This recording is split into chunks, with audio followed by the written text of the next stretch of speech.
fantastical, so unpredictable, here on the SNL Network.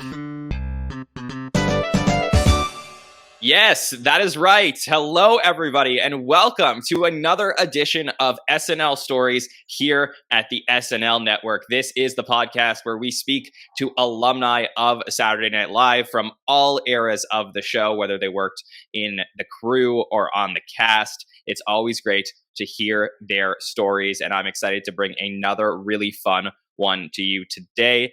Joining us, as always, on these SNL Stories podcasts is the co-pilot of them. It is James Stevens. James, how are you? I am so well. It's fantastic to be here with you and with Andy. Andy had done a great interview a while back with Mitchell, so it's very exciting to be with both those guys.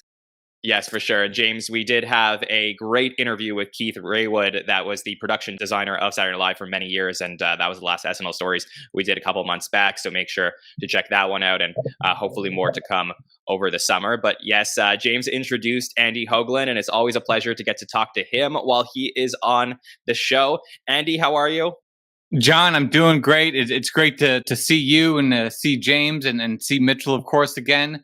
Hi, everyone. Andy Hoglund from the SNL and Review Experience, the Sid Finch of SNL Twitter, This Month in SNL Trivia. As folks know, I love to spotlight stories exactly like this. So I'm so thrilled to be here to supplement that vulture conversation with Mitchell on this program. So thanks for having me. For sure. And we will make sure to put the Vulture link to the article in our show notes for this podcast, so you can read the supplement to the conversation we're having today. But let's not bury the lead any longer. We have a wonderful guest here with us on the SNL Stories, and it is Mitchell Kriegman. Mitchell was hired for Saturday Night Live in season 6 of the show and had a lot to do with some of the things you saw behind the scenes, or even in the pre-tapes and things like that in the first part of season 6. So I can't wait to dive into all these stories. I'm sure it's going to be a goldmine from the season that we all want to know a little bit more about. So Mitchell Kriegman, how are you? I'm good. The infamous season. Yes, for sure. And look, for some of our younger listeners who don't know, season 6 of Saturday Night Live was insane. I mean, this is something that 5 years, everybody knows about the original cast. Lorne Michaels leaves the show, and then there's all these changes that happen. A new cast, new crew, new executive producer of the show, Jean Doumanian, comes in. They hire all these new people, and it's just this, this experiment basically. And Mitchell was there for, the first part of this experience. And I would love to start right there with you, Mitchell. How did you get to Saturday Night Live in 1980? I'm pretty sure it was because of Michael O'Donoghue.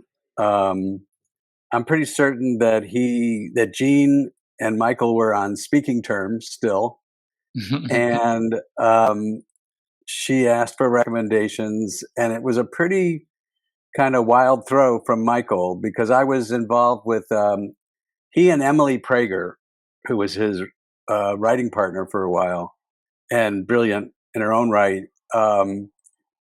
They did Mr. Mike's Mondo Video, which was, from my understanding, a replacement pilot for SNL after Lorne decided he wanted to retire at that point, as opposed to now.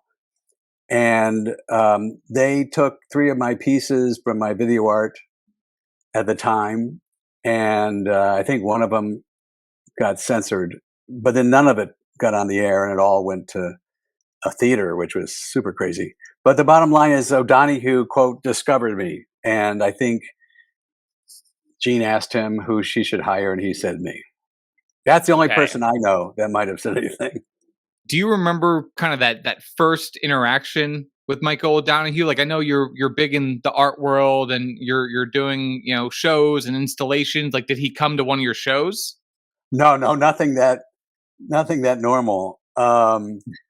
Michael was on high, and I sent him some tapes and his production manager, and they looked at it and they watched these. But all I did in those days were short little video sketches, you could say, or it's sort of like what's on YouTube now. I just did these to the camera, weird little pieces, stories that I made up.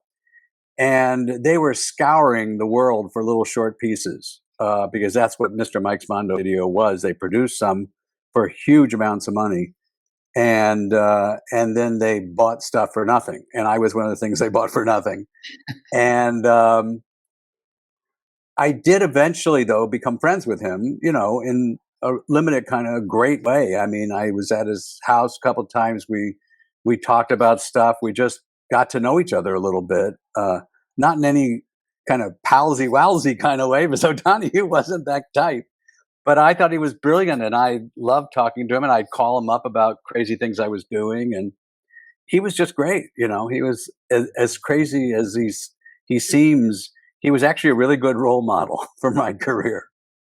Actually, Mitchell, that was sort of going to be my question, because I have this belief that every one of us kind of has all the people that we've worked with or come in contact over our lifetime, have some role in informing kind of who we are. What's maybe a thing that you learned from Michael O'Donoghue? Because at this point, it's stories or things that we've read. Would just be interested to hear kind of a takeaway lesson that you Right.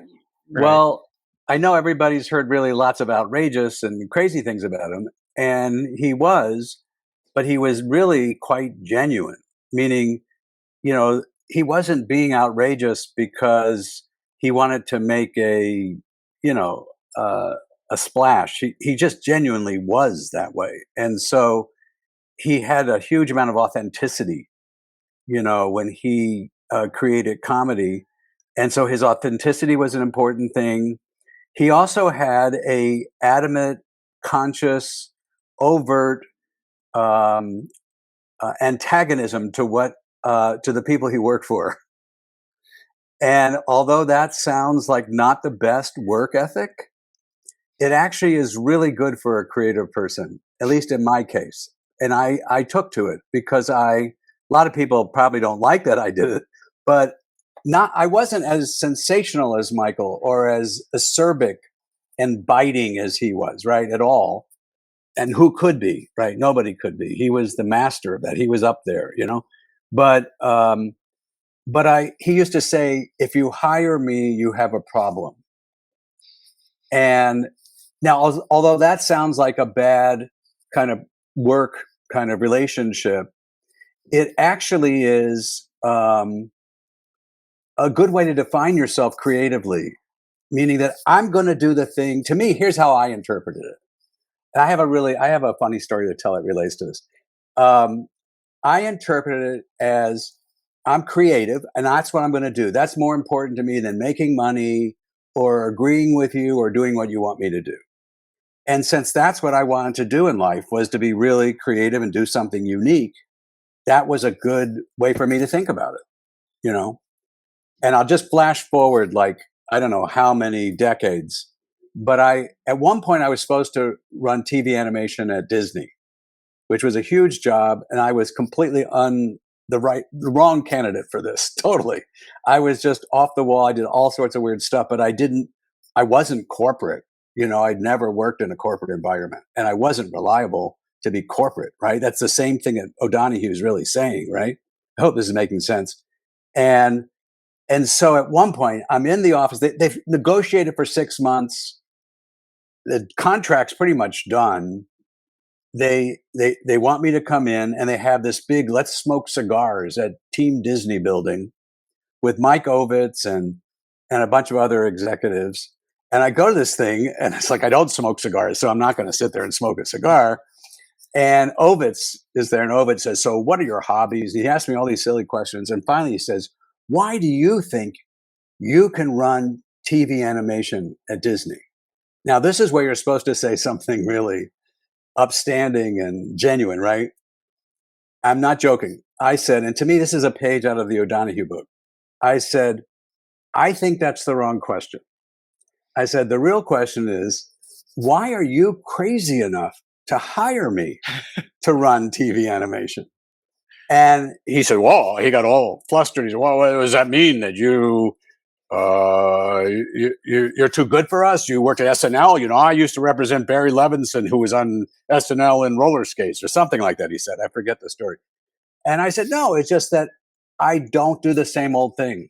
I don't do, I'll do a new version of Darkwing Duck, but it'll be off the wall. It'll be very commercially successful because everything I've done has been successful. Well, most things. But it'll be original and different. So if you're hiring me to do the same old thing, it's a mistake. Well, I've gone on too long about this now, but you see, that's sort of the same philosophy that O'Donoghue had, which is don't hire me if you're not gonna, because I was genuinely afraid. And I think this is what O'Donoghue, in his vulnerable sense, was doing.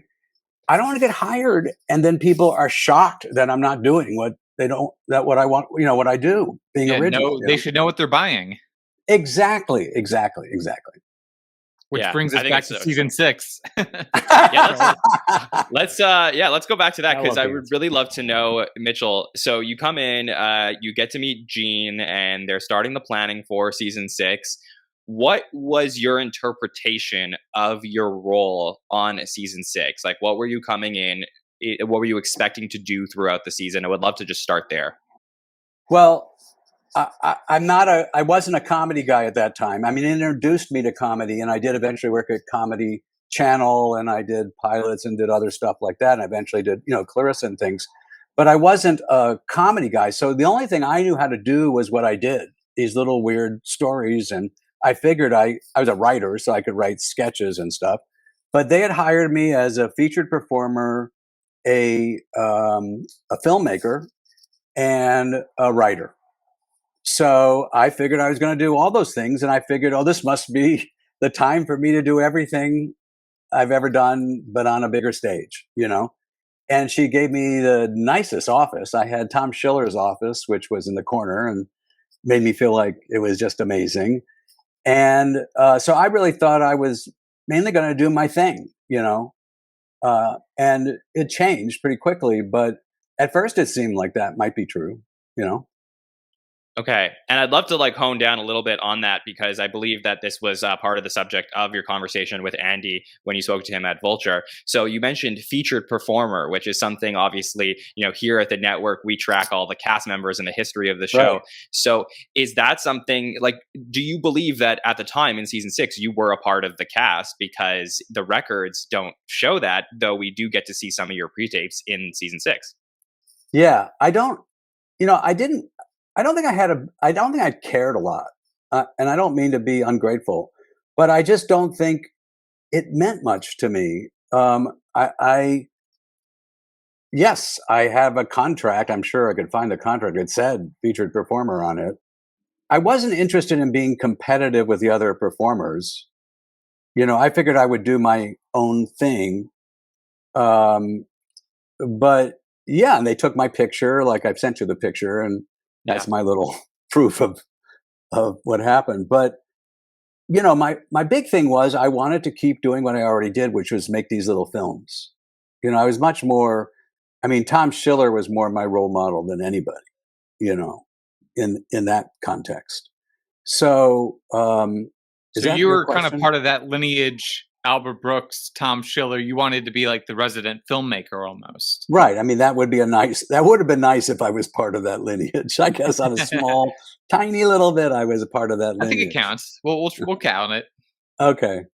But Schiller's stuff was brilliant. I was just going to say, and the fact that you took over his old office was maybe an indication of right. That very thing. Yeah. Right. That was, because Schiller wrote sketches.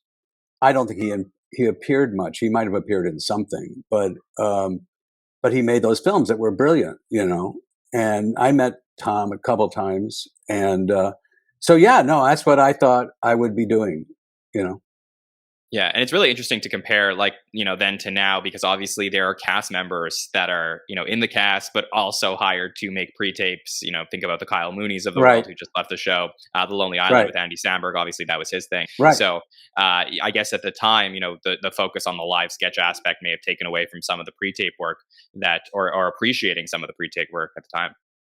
Yeah, I was also interested in doing live sketches, though. In the sense of the kind of thing that Guido Sarducci did and O'Donoghue did. The thing I just wanted to do so much because I felt like Saturday Night Live wasn't very live. And it was really a bunch of sketches that they did their best to make sure they would go as if taped. And there weren't very many risks taken. Because, live TV kind of is only live when it goes wrong. If it goes Right. according to plan, it's just like regular TV, right? So I wanted to do things that were so dependent on being in the moment and live that it had that level of danger, in a goofy kind of way, right? And so I had been adamant about trying to do who's watching now. And that was my big idea. And maybe it doesn't sound so exciting now anymore, but at the time I thought if we could go around with a crew, even around the country, but certainly in certain areas, and find somebody watching the show while they were watching the show being taped, and we were taping them while they were watching, some kind of goofy this proves that it's live. I wanted to prove that it was live. Anyway, I agree with you, and I love the way you defined it as it's a little too safe. And why do we care if it's live if we can't tell that it is? And you mentioned some of the things that the Mr. Mike personality, or the Father Guido Sarducci as sort of real people kind of behind a facade, maybe a little bit in character. But I remember one sketch at least that you were in called "Blame the Kids." Right. You and Gail Mathias, I think, were brother and sister, and Anne Risley and Charlie Rocket were in there. So they were the parents. yeah. Yeah, Do it's you a have good much? sketch. Yeah, it for sure was. Do you have much memory of I don't know, the process of writing, rehearsing, going live, or that specific Oh, sketch? yeah. Maybe I don't know. I really liked the pajamas in the bathroom that I was wearing. I remember really liking, and I felt like a little kid in them. And I basically was a little kid. Maybe I had 10 words. I had no lines. So I really wasn't worried about missing something. I knew mainly I was going to be looking at Gail. Gail was going to be looking at me, and we were going to be. It wasn't a great moment to shine. Let me put it that way. Do you remember how you got that opportunity? Because I think it reinforces that, at least at the time, you were a featured player of some kind. Like that's the kind of role that Matthew Lawrence or Patrick Weathers was doing at the time. Right. I think I was in the Patrick Weathers, Matthew Lawrence category. That's what I was on the show. And I think my contract said that. And so I think they had in mind when they cast me that they'd play me off. I think maybe even there was a number of times they were going to play me off. And maybe I got paid even if I didn't play, because those contracts, a lot of times you get paid for 6 performances, guaranteed. You know what I mean? And then if they do more, they pay you more or something.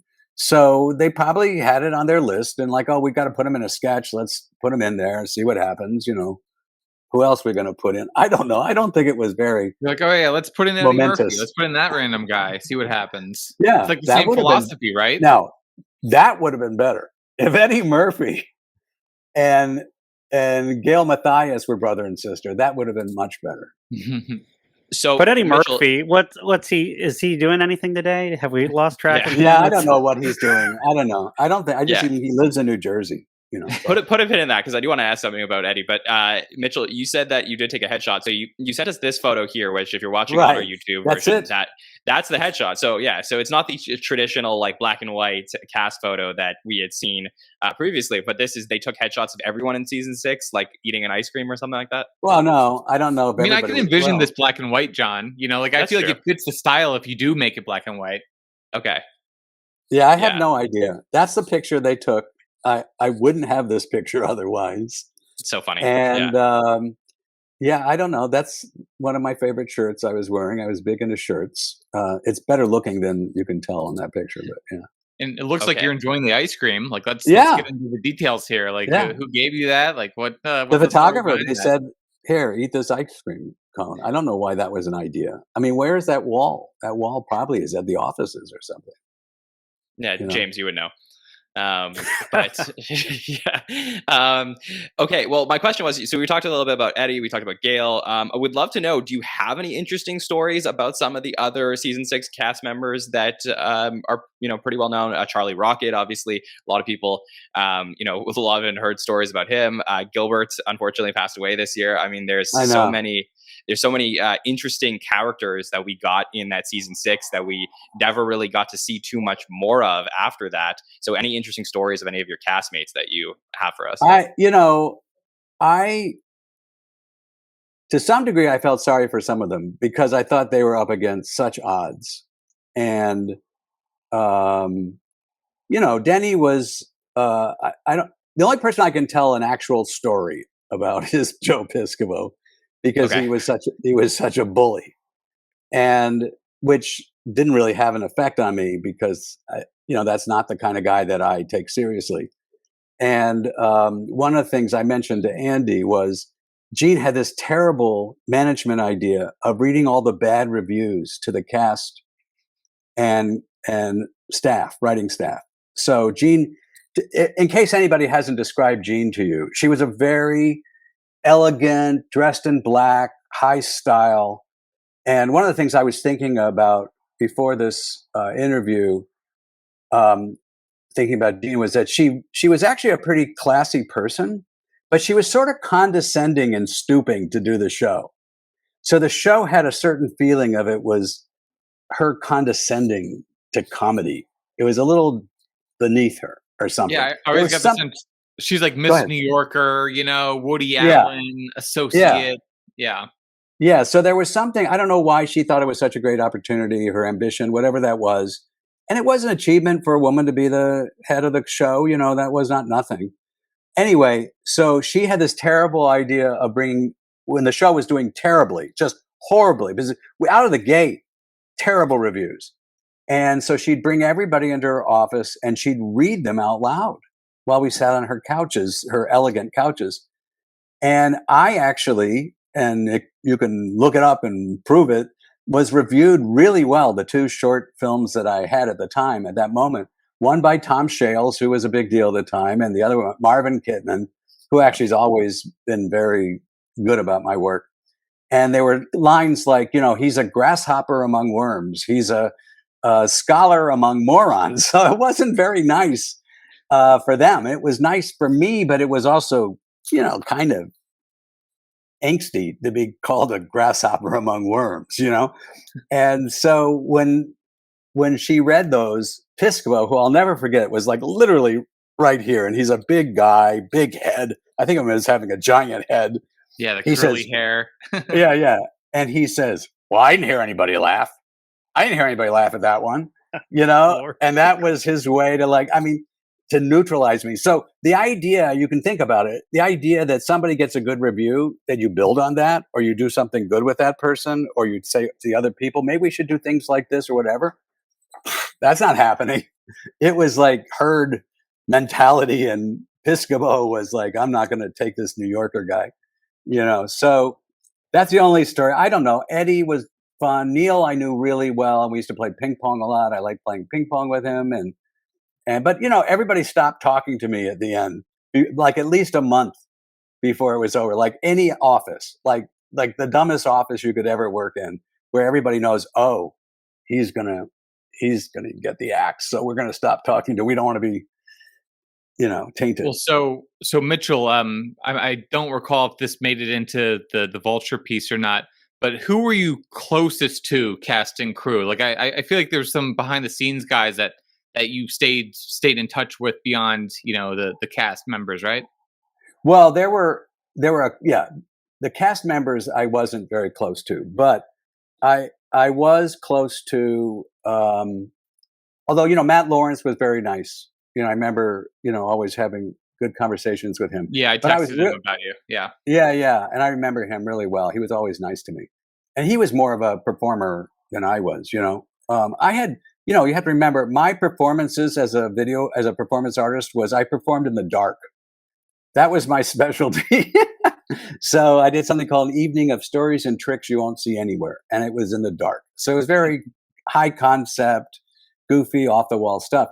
Anyway, Doug McGrath, who I assume you know who he is and what he's done since, directed, wrote amazing stuff. And Patty Marks, who's doing a hilarious stuff with Roz Chaz now. The writers, Sean Kelly was a brilliant writer, also at a O'Donoghue level. not quite with the same kind of ambition or edge that O'Donoghue, but he was really quite, he was a good writer. What was the name? Pam Norris. Pam Norris was also quite good. She was very mainstream, so she wasn't but she was like 12 or something. I mean, I don't know how old she was, but she was really young. So those were more, and then I became really good friends with Hal Wilner. Hal did all the music. Hal Wilner, R.I.P. Yeah, he passed away. I have crazy Hal Wilner stories. I mean, he did a lot of, he did all the music on my performance and video art. Like did you know, even while he was there. Yeah, did you know Hal prior? Because I think Hal came that same season, if I'm not Do you mistaken. think that's true? I don't think so. You think that's true? It's right around that time. I recall that Leon Pendarvis, keyboard player who is still there, hired him, and I thought it was your musical director at the time who kind of brought both those. It wasn't. O'Donoghue's wife was a musical director, wasn't she? Cheryl Hardwick came in, I think, there afterwards, was there at the 5 years, went away, came back. Oh, okay. Anyway, yes. Well, maybe he was. Yeah, maybe he came in when I came in, and maybe that's one reason why we bonded. Cabot McMullen was a set designer. Leo was there. Right. Still there. Set designer. He's still there? Yeah. Still there. That's crazy. That's great. Absolutely. That's really crazy. Yeah. Do you have any specific stories about Hal Wilner or any of these, behind the scene guys that? But not at SNL. I mean, SNL. Hal worked like a dog at SNL. I mean, he had to do an enormous amount of work. So and everything was always changing. He had to do all his work over and over again. He did things, and he was the guy with the encyclopedic memory of records and stings and off the wall music. So Hal and I, we just one time I was did you ever talk to Andrew Steele, who used to work there? You remember Andrew Steele created or ran Funny or Die. He was there. So Steve Higgins, that whole era of Steve Higgins, Kenny something, a bunch of the Harvard guys that came in there, Kenny Scarborough, who did Arthur, but also SNL briefly, Andrew Steele. I worked with all those guys, Steve Higgins and Dennis something, and Josh Lieb, who was brilliant. Anyway, so Andrew, I wanted to introduce, I guess it was after I left. It must have been after I left, I wanted to introduce Andrew to Hal. And Hal showed up for this meeting, and he literally smelled of smoke. It's almost like you could see smoke coming off his clothes and everything. And he just came from his apartment that the entire apartment had burned down. And we never got the full story, but he had been given, he did these amazing jobs, right? So Lenny Bruce's wife gave him all the remaining tapes to master and create oh my gosh, a new project with. So he showed up. He was very, very, very late. He smelled like smoke, and he explained to us that his entire apartment had burned down, but he had saved the Lenny Bruce tapes. That was more important than anything he had. Oh man. I love that in 90 seconds, we're able via you to leapfrog from Lenny Bruce to Funny or Die. It's like 50 years of comedy. The whole arc is right there in an anecdote. Yeah, it's very, very cool. Mitchell, I just did want to go back to something about season 6. So the pre-tapes that you produced for the show. One thing I noticed about at least a couple of them is that they didn't feature any of the cast members there. And I know that you had mentioned that you weren't particularly close to them. Had there been a thought at the time of including some of the cast members in the pre-tapes? And had you done that, do you think it would have changed your arc at the show? Oh, well, anything I would have done differently would have changed my arc of the show. So but I wasn't trying to change my arc of the show. I mean, I was, at a certain point, I was trying to get the hell out. But basically, No, I was hired to do, that was never a thought. First of all, another thing is, by the way, this is actually relative to what you're asking, it's somewhat meaningful, that tape was not allowed in the NBC building. Okay. So you got to remember, until video art, nobody made tape. There were no home video cameras. You couldn't make a tape without a big pedestal camera. It was all union. There was no way to do that. Even ENG camera, you know, in those days of the news, following the news, that was not done yet. So I was in the generation of these video artists who were using these little porta packs. We had to smuggle the tapes into, it was really a whole hocus pocus thing to bring the tapes into NBC so that they could show them. So I think that prohibited the cast being in it anyway. But I think the tapes were really, like, for instance, I sent you a little clip. I redid Someone's Hiding in My Loft into Someone's Hiding in My Apartment. And so they were all my in-one pieces. I did make a piece with Bill, as you saw. And there were with the Dancing Man. And then there were other performers in my other stuff, but I was still doing the same thing. They could have been made on a grant, you know, from the National Endowment for the Arts, my tapes, my short pieces, you know. It was outside the whole SNL thing. Well, and I think that that's a good question, John, about just the choice of you know, who's being cast. I don't know how you put these together or what kind of memory you might have on the process, Mitchell, but wanted to ask, particularly in like Heart to Heart, which I think was on the premiere episode with Elliot Gould, and even the Someone Is Hiding My Apartment that you mentioned. I think there are two different women. And somebody who's just a historian and an archivist, you know, do we know who that woman is? Well, I probably could find out. I know a couple of names. I mean, the redheads were women that I knew. They were all actual actresses, and some of them were really good actresses. I don't know their names. Remember one of them was Tamara. I forget the others. I mean, the last one was really funny. Karen, I forget her last name. Karen, there was a really accomplished actress in Someone's Hiding in My Apartment. And then, of course, Bill Irwin. I just want to move to the end, I guess, of your run at SNL. And I know you had mentioned that you were just ready to go at a certain point. So it kind of, you know, felt like the right decision to move on around the Christmas show. Is there anything that you do want to say about your departure from the show? And also, have you ever been back to Saturday Night Live since? Oh, yeah. I've been back there a lot. I used to take my kids there, which was a lot of fun. And I've been back to see when Andrew was working there and when Hal's there. And you know who was another really great guy there? Was James Signorelli. Even though he was from that earlier series, Jim Signorelli, Jim always got it. He was really a supporter of mine. In fact, if there was anybody saying anything good about me, it was probably Jim Signorelli. And, you know, he made the commercials and he was in charge of production to some degree. You know, I may have worked. Breadth of work. Yeah. On that show has been monumental. Yeah. He's actually, have you interviewed him? Because he's underappreciated, in my opinion. You should. I will tell you this. I have had several conversations with him that have been amazing, and we are trying to get him on this very podcast because he is, I agree, very underappreciated and somebody that I just love talking with him. Yeah, he's like, you know, there's so much history that he knows, and he's so interesting, and he was ahead of everybody. And so your question was again about leaving? What was it about? Yeah, I just want to know if you had anything you wanted to say about the departure that you didn't already get out there, or if, and of course, you know, have you been back? So great to hear that you have been coming back. back. Enjoyed your experience. Yeah.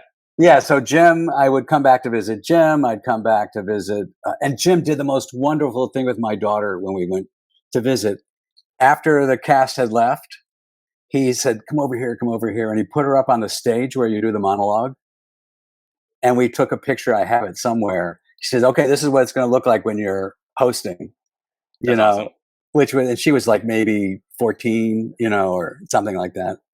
So I did come back a whole bunch. and there were moments where I thought, oh, maybe I could have done this differently, because Andrew liked it for a while. But a lot of the guys that work there, at least as writers, all feel like they stay too long because it gets to be a plateau at some point, I think, for them. I didn't have that problem. But so, no, it was like there was at least 3 months. Maybe it wasn't that long. Maybe it was just a month, 6 weeks. I don't know. Time goes really fast when you're working at SNL. It's so crazy. And because you're working just nonstop, weird hours and everything. And I really wanted to leave because I could tell it wasn't for me. And it turned, I was like, as I told Andy, I was the teacher's pet for a while. Jean really thought I was going to be, I think, an avant-garde Woody Allen or something. I'm just guessing, but that's how she treated me. So I was there for Andy Kaufman in her office. I was there for, Paul Rubens, all these great auditions that, say everything about what didn't happen that season, and then it totally turned on me. I mean, it was totally obvious. People stopped talking to me and all these things. And I was just like, I don't care. I just don't want to be here. I want to go do something else. And, but my lawyer explained to me that I couldn't leave.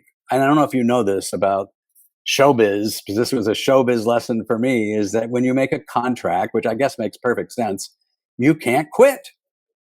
If you quit, you have to give all your money back. It's a contract, right? So you have to sit around until you get fired. So I was a zombie on the set. I'd walk around acting like, oh, hey, what are we going to do today? And all this stuff and pitching ideas that no one wanted. Nothing would happen. So without waiting, I knew one day it'd be over, right? And then the funny thing was that it happened during the show. And I think this was very much a Jean kind of little twist. You know what I mean? This was part of her thing. And I used to, every time I had a meeting that I thought might be tense with Jean, I would wear a suit. It's ridiculous, but I would wear a fancy suit to my meetings with Jean because I thought, well, I want to be really dressed up if she fires me. I want to look good at the moment I get fired, right? So I was unprepared. I didn't have a suit. But I get this call during Weekend Update, which I had worked on. This was for Malcolm McDowell, right? Or no, David Carradine? Carradine. Yeah, that David ticket Carradine, I sent you. That was the ticket. Yeah, we have the ticket stub. Yeah. Yeah, right. And so here it is. We just for anyone watching on our YouTube video, we have the David Carradine ticket stub from the actual show in Saturday, December 20th, 1980. Yes. Yeah. Now, was this your parents' ticket stub? Oh, yes, it must have been one of theirs. Yeah, I must have gotten them tickets, I guess. Yeah. They were there. It was their first time seeing me on TV. And I did have a sketch. I mean, I did Andy pointed out, I actually did a lot of work in whatever that short period of time I was there. I had pretty high percentage of getting on, Anyway, so she calls me in during Weekend Update. And I thought, well, this is odd. It's got to be something. She's going to get rid of me. And I just braced myself because I had practiced for a while how to behave if I got fired, because I didn't want to give her any reason to keep me. My goal was that if she said you're fired, I'd be like, oh, I understand. Oh, you did this terrible thing. Oh, yeah, I know. I'm sorry. I mean, I just didn't want to give her, when you fire somebody, which I've done that, you don't want to give them a way back in. And when you're getting fired and you want to go, you don't want to give them a reason to change their mind. Right. And, when you get fired, you get your money because they breached the contract, right? Although I think after a while, they fired so many people, they stopped giving them their money after a while. So it was too much money. And she just said it's not working out. And that was pretty much it.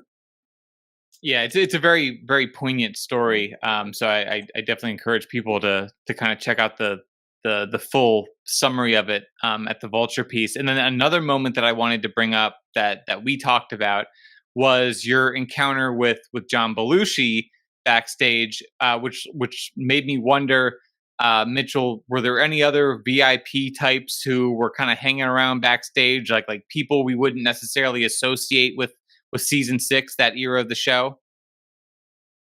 Yeah, I should really think about that. I don't know if I can give you a quick answer. There were people who were friends, because you mentioned the name of the woman that was the producer forever, an English lady that everybody loved, and people would come back to visit her. She was like the production manager, producer. Audrey. Yeah, Audrey Dickman. She was, the heart of SNL. She was great. And people came to visit her, famous people. Well, you had oh, Bill Murray came because Bill Murray was friends with Gene. Hmm.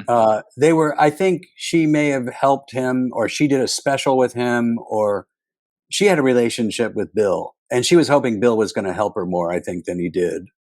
And his brother was still writing for the show at the time, right? Yeah, Brian Doyle Murray was writing, and but I don't, I was kind of not into it so much. So a lot of stuff didn't mean much to me, I liked O'Donoghue, and I liked, I ended up being friends with people like Rosie Schuster, who was great.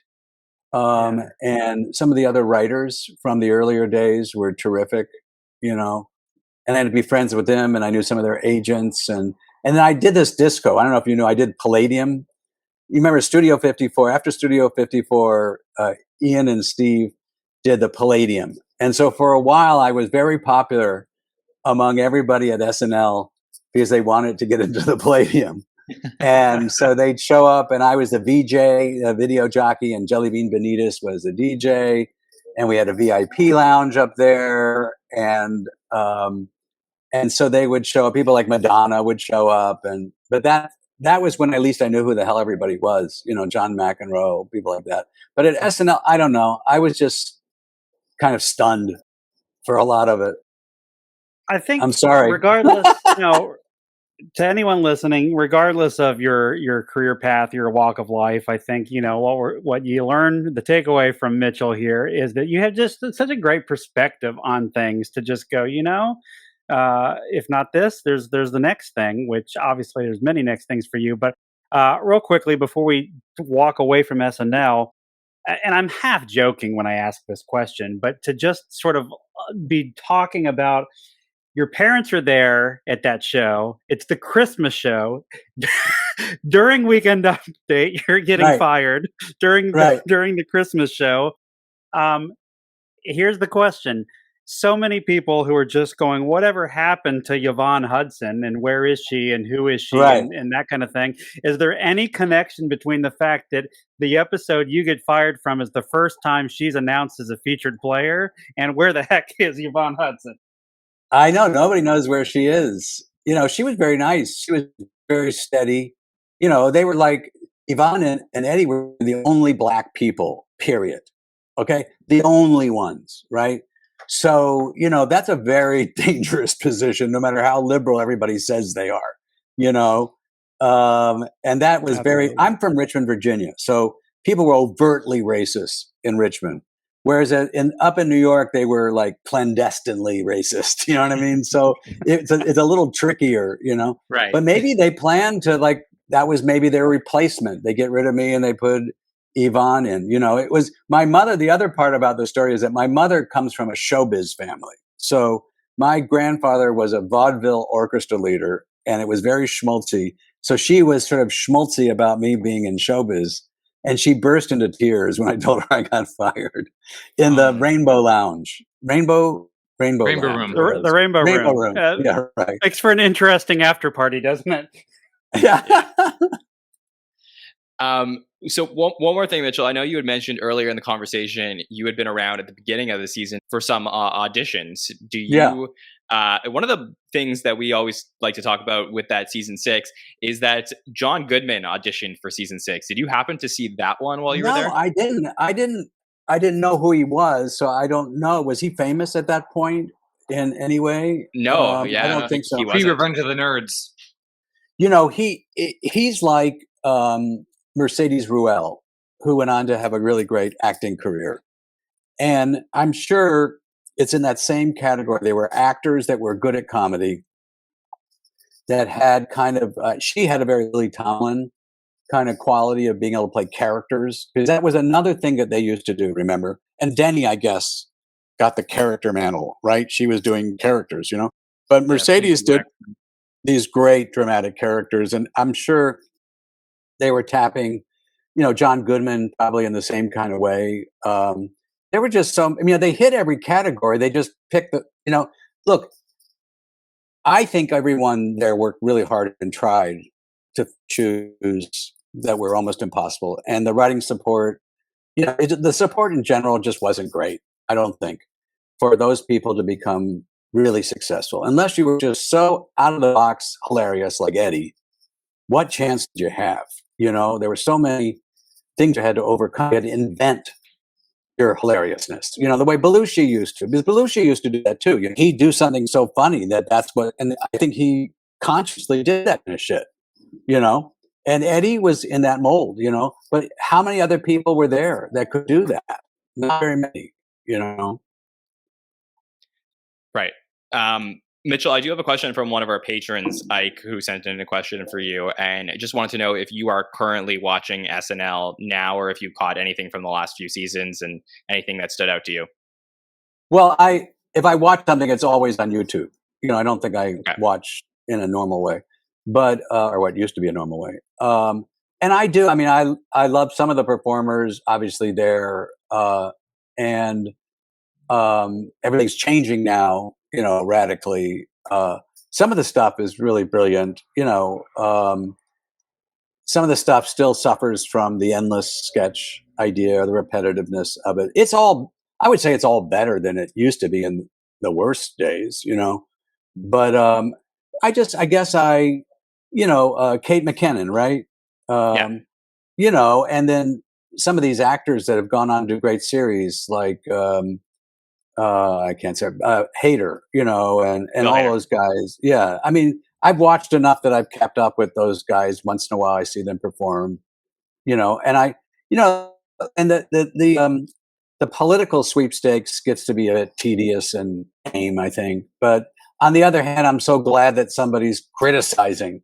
It's such a horrendous world, these 9 states of hell these days. So it's like, I cheer them on, but I don't really, I don't think about that kind of writing and that kind of work anymore, really. So, I'm on to like thinking about murder mysteries in Portugal and right. and yeah, all sorts of other crazy projects, Okay, so let's pivot a little bit onto some of the other projects that you had just mentioned. So I want to talk about some of those things. I know that James and Andy probably have some other questions for you about some of your more recent projects. My first thing that I do want to ask, though, is we started off our conversation today talking about your connection to Mr. Michael O'Donoghue. And right. Obviously, his tone for the work that he did was so adults, it was so like, it wasn't meant for kids, the types of things that he was producing. Right. And obviously that had inspired you. And then you go on to Saturday Night Live and you end up pivoting at a certain point over to producing content that's more for children. So that, to me, just without, knowing you personally so well, it seems like a drastic change in the style of the work that you were producing. And what caused that change for you in order to start some of those projects? This was a very conscious, it's a very, I can explain it a lot. First of all, remember in New York at that time, if you wanted to work in television, if you wanted to work as a writer, there was Sesame Street, there was Broadway, and then there was Saturday Night Live. That was kind of it, Eventually there was Nickelodeon, there were some other things, but there was this dichotomy between kids, which was done in New York. There wasn't a lot of kids TV elsewhere. Sesame Street was it. And then there was Saturday Night Live. And a lot of people wrote for both or wrote for Broadway. I mean, there was a lot of crossover. I can't tell you all the people, but it seemed like I wasn't unusual in the sense that I was going back and forth between kids and comedy. And my stuff, and O'Donoghue's is this way too. O'Donoghue, did you ever have a chance to see his book of poetry called Bears? I don't think I have it. I have it. I'm sure you can see it somewhere. He wrote a book of like children's poetry that about bears. I mean, when you know it's O'Donoghue, it's kind of really a little different than just reading a kid's book. But he had that playful, childlike, and Mr. Mike, bedtime stories. He had a whole kind of kiddie, edgy adult. That clash is what he kind of lived. He lived there somewhere, So I was kind of that way in a more slightly benign way, I would suggest. in that my adult stuff was very childlike and my kid stuff was very adult. So I was sitting there watching to see, well, where am I going to make a living, right? You know, which way is it going to go? Am I going to be, you know, Andy Kaufman is totally childlike, right? But he's doing comedy, right? Right. So this is not that, it's not that surprising really, you know, and you look at some of the early precursors of SNL, I forget the name of the film, but with all the shorts in it, and it had the clown who was smoking cigarettes, and there was just a great weird kids / adult comedy vibe in the world in those days. So when I had a chance to do kids, which took a while, because I actually produced a whole bunch of shows at Comedy Central, Comedy Channel when it started, and I did comedy for a while. But at any rate, you know, that was not so hard. And then when I had the opportunity and I got to create some kid shows that really worked, then it became, okay, this is, you know, what I'm going to do. Now, I still like to do adult stuff, and I still do adult stuff, but, and that's always still in my work, this sort of kids and adult, you know. Yeah, Mitchell, that's actually what I was going to say. You know, how unfair is it of us to, you know, take 40 or 50 minutes of Mitchell, this amazing sort of Swiss Army knife of a person you are, with all these different things that you've done, and talk so much about Saturday Night Live, of course, the main topic of what we address here on this podcast. But I would be remiss if I did not bring up, my wife would kick me if I didn't bring up Clarissa Explains It All. My wife and my sisters, who grew up watching that show, and correct me if I'm wrong, produced obviously by Nickelodeon Studios, I think, down, you know, in Orlando, right? And wasn't there a tour? I feel like when we went on a family vacation, the tour would like run through there, and you could see over the balcony. You could see me. Rehearsing and doing all that. I have a vivid memory of that. And was this not? I mean, this was you brought this to light. Maybe the first kind of show where the main character faces the camera and talks to the audience the way. Well, Dobie Gillis. Common. If you go back, Dobie Gillis, and George, Zach Morris did it too. And George. Zach would stop time though. Yeah, but had to Mitchell nonetheless. Your spirit is right, James. And I did it in a different way. I did it in a very particular way, which we don't have to go into. But first of all, let me just say, as a footnote on this SNL conversation, though, no, I'm very pleased that you guys were interested in talking to me about SNL. So I'm not at all bummed about that, because it was such a kind of black hole in my career, and it's been so much fun to talk about it and not be treated like, what? Forget it. You never were on that show. Go away, go away. So I love that. So let me just make sure that's really clear. I love talking about it. It's just so weird. You know, I'm honest about it, but you know, it's not something it's not. But you know, if you look at Clarissa though, everything was very adult in Clarissa. You know, her first episode, which you could never do now, is she was going to kill her brother. She literally says, you know, today he dies, you know.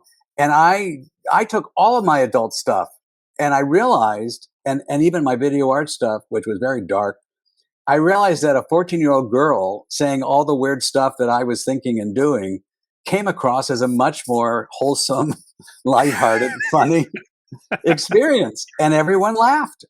And it was great. And so that made her a very sophisticated girl. You know, I mean, it was positioned correctly, you know. You know, and I worked on Ren and Stimpy too, you know, which from my point of view was more sophisticated than anything, you know, at the time, you know. Right. Yeah, just to take you know, James's subtext to text a little bit. It's like if you're a 90s kid, it's kind of immeasurable the impact that your work has had, Mitchell. You know, it directly or indirectly. It's like you've shaped so many kids' worldviews. You know, their relationship with pop culture. It's like that Woody Allen, like Zelig, or you know, like Forrest Gump type thing, where it's like your filmography. You're involved with so many different things that I was exposed to, you know, when I was growing up. So it's really cool to talk to you. And then on that note, you know, I know that you mentioned Sesame Street, you know, being in the world. If you're in an entertainment, you have like 3 different paths to go. And you obviously wrote, what Elmo and Grouchland, right? Right. I wrote So, Ellen which is Grouchland. the last Muppet movie that like Frank Oz is a part of and whatnot. So it's really another interesting footnote. So my question to you is, how do you approach writing a Sesame Street movie or a Muppet movie? Like, are you giving, because it's such a confluence of being entertaining to kids, but also educational. So like, what's the process like? Like, are you given things that you have to consider, or their priorities? Like, how do you sit down pen to paper? Well, the movie was easier than writing the show. I auditioned for the show and they didn't hire me as a writer. But the movie was kind of fun for a while because I was in competition with writers that worked on the show. And they were very hung up about the education and what they had to do. And I just came up with this idea of Elmo and Grouchland, like Nemo in Slumberland, this idea of, you have this Grouch. What would be the most contrary thing to the Grouch is Elmo?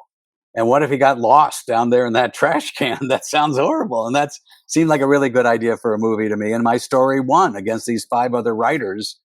And that was fortunate. It was fun during the first 3 or 4 drafts of the script.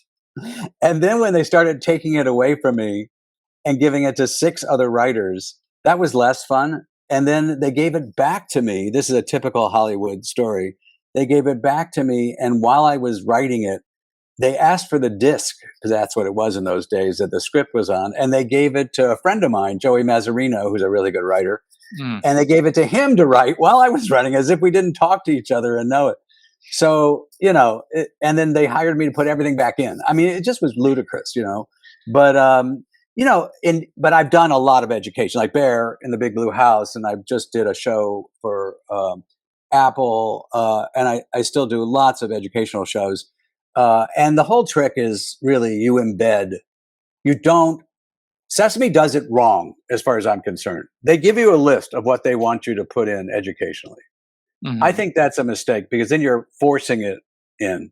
Instead, on all my shows, I always brought the educators in early and we all brainstormed and the writers got to come up with ideas that the educators and they talk. And so it was much more organic, So it becomes more organic. I like it when I don't want to feel more like real. we're teaching. Yeah, more real. Yeah, not top it's down. more effective. Yeah, But everything. I actually see it that everything has a curriculum. I mean, you have a message. It's it's something. So why? I don't see it as a big difference, really. Unless somebody's making me do something, and then I don't like doing it. Mitchell, it's so cool to get to talk to you today. Really just hearing your stories and all the things you're working on, just so impressed with everything, and congratulations on a continued fantastic career. Really just impressed. Is there anything that you want to tell the listeners that they should check out from maybe some of the things you're working on now, and any final thoughts you wanted to get out onto the podcast? Well, I don't have any. I really do genuinely appreciate this little, black hole of my career being talked about and having a chance. Because, my kids look at me like, oh, you didn't work on Saturday Night Live. That's ridiculous. And we have the so pictures. The pictures. Yeah. So I really appreciate it. And it's been fun to think about it and sort of try to understand it, instead of just crazy thing I went through. But I actually have, it's so amazing to me. I have a lot of projects I'm involved with now where I've created some of them, many of them, and but I'm sort of taking a different role than I have in the past. And I'm bringing in new people and new talent and very diverse talent. And like I have a novel that was published a couple of years ago, 5 years ago, called Being Audrey Hepburn. And it was very white.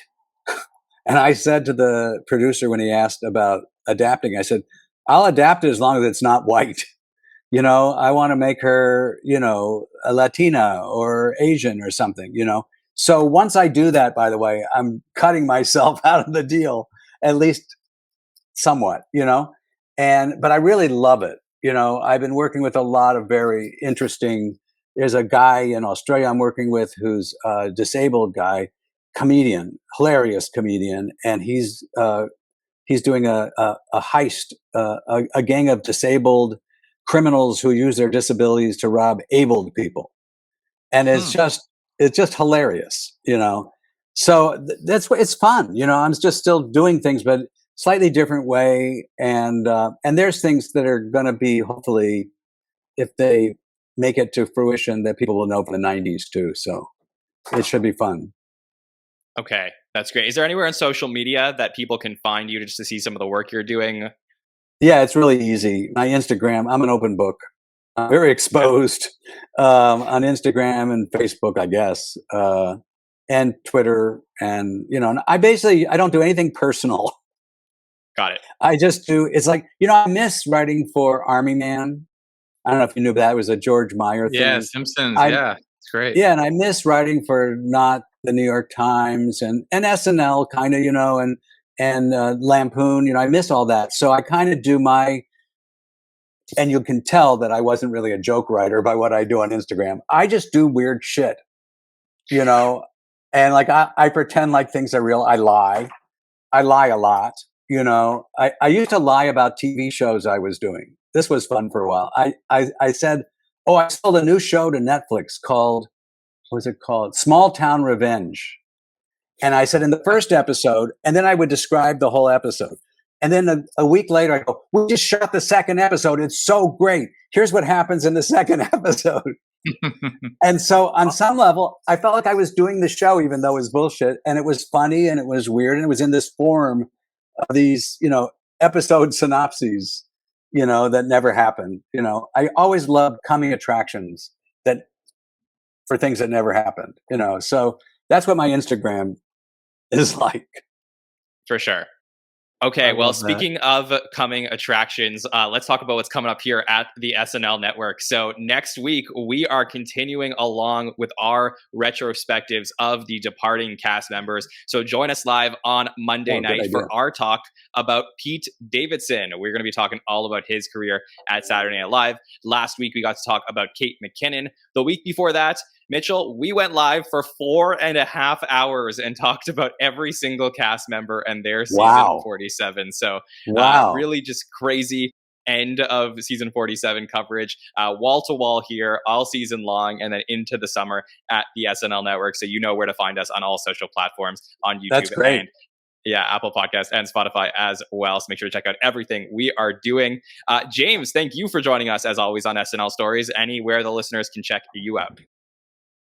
I'm going to answer it by saying it this way, John. First, thanks. It's been a pleasure. But what I'm going to be doing next, honestly, is heading over to mitchellkriegman.com, because there you can find his books and other things. Oh, right. I am there. Yeah. Things that I have not purchased yet that I need to check out. So that's where I'm going next, John.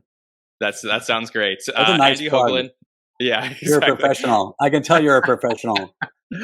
For sure. Andy Hoglund, always great to speak to you. Like I said, your article that you wrote about Mitchell will be in the show notes here. So if you're listening along and you want to read more, make sure to check out Andy's article. Where can everybody check out what you have going on, Andy? You know, otherwise people can find me on Twitter. You know, they can check out you know, my Entertainment Weekly recaps and some of the other things I'm doing on Vulture and whatnot. But otherwise, I just want to echo you know, the product that the SNL Network puts out a little bit. You know, take a page from James's book and want to pivot and just highlight, you know, how cool this series is in particular. You know, the SNL Stories, getting to talk to guys like Mitchell and you know, really spotlight these kinds of behind the scenes things that you don't really hear anywhere else. It's kind of a exclusive, lucrative thing, John, that you've cultivated here. So hats off to you.